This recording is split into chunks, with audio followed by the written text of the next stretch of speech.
Hey everybody, Max coming here. It's a little cute podcast. It's not too long. Well, I drove down to San Diego today, for a little job interview. No big deal. Big boy Max Kevin's got a job interview. Put on my suit, put on my tie. Got my necktie clip. Couldn't find my necktie clip. I was walking around my room. I was like, oh God, where's my necktie clip? And then I found it. It's like, oh, there you are, baby. Oh yeah, I love you so much because you hold my necktie in place so it doesn't flop around. I drove down there. Took like an hour and 15 minutes or so. God, they made me the fucking San Diego State University parking lots don't have any ticket machines, right? You gotta use a goddamn app. I had to download this goddamn app and input my credit card number and all that shit. It's like, God damn it, just take this fucking dollar bill. Why can't you just take the dollar? Here it is. Fucking take it, It's fucking 2019. Why? It's not getting any easier. The machine was. Why'd you replace the machine with an app? The machine was perfect. The parking. No. Did anybody complain? Oh, these parking meter machines. They're so obsolete. We need to upgrade them. We need an app. We need a phone app. It's like, God damn it. What am I supposed to do with my quarters now? Anyway, so I went down there. I think I did pretty good during the interview.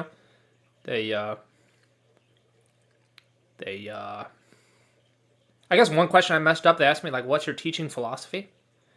And, every application pretty much asks you that question. They ask you to, write a page on it. And I have that, and I have that page prepared. But basically, I just kind of went into, the technical aspects of, the theoretical basis of language acquisition.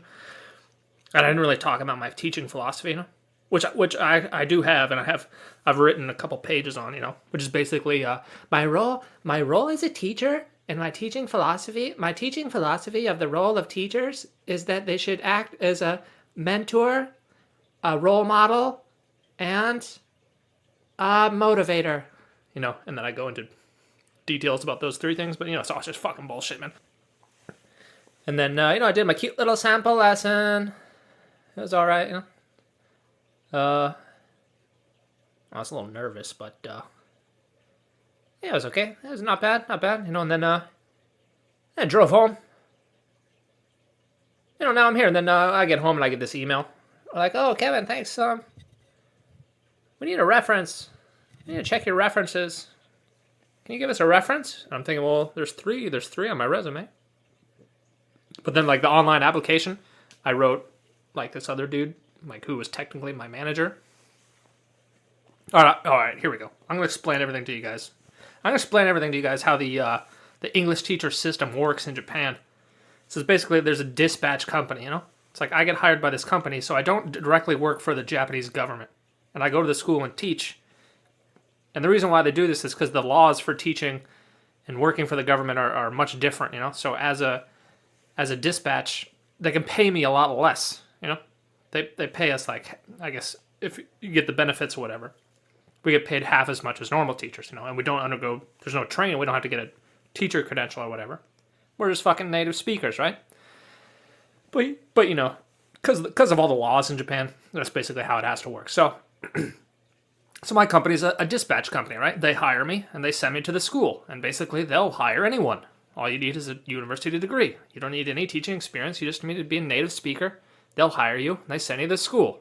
And then you never see anyone from the company again, except for the useless monthly meetings where it's a different fucking guy running the meeting. Okay, so I worked for this company for 6 years, and I had 5 different bosses.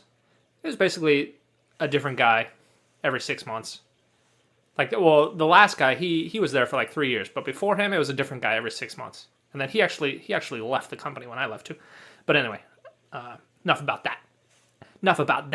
So basically, I have no interaction with my company, or no one even knows who I am at the company, It's my technical bosses, they couldn't even recognize my face.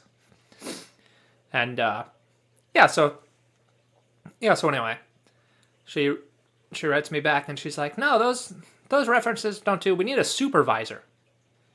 And I wrote her back, I'm like, well, that guy, I don't have his email address because when I quit the company, they deleted my email account. And even if I did have his email address, you wouldn't be able to send him an email because that was for internal emails only. And so I have no way of contacting him. It doesn't really matter, though, because he can't recognize my face, and he knows nothing about me. He's never seen me teach a lesson. I mean, I didn't say it, that like that, but basically I just said, well, that guy's fucking useless. So just email my other references. They're I mean, they pretty much, I mean, they weren't officially like my boss, but they acted in that role. They told me what to do. I had to please them. If they weren't happy, they'd recommend to my company to fucking switch me out for someone else. So, they acted as my boss. And I wrote her back that email. And then I got a reply email. Oh, she's out of office. She's out of the office, right? She fucking went home or whatever, Because it's like 5:30. Maybe she cut out. Or maybe she was staying overtime after 5. But anyway. She's like, oh, she's going to be out of the office all day tomorrow, too. On Friday, she's going to be gone, too. And they want me to start next week? It's like, what? I don't know. So we'll see how this goes. I think it went well and they're planning to hire me, but this fucking, some goddamn technicality, because I don't have the email address of a title, of someone with the title supervisor. God, that's so fucking dumb. All these goddamn, it's like she was telling me she doesn't actually make the hiring decision. She just fills out the paperwork and gives a recommendation to HR, and they make the hiring decision, which is kind of fucking, I don't know, it's fucking stupid, because the HR people, what the fuck do they know? I mean, maybe they don't know anything about teaching. I mean, yeah, they take the woman's recommendation, but why did they make the decision in the first place?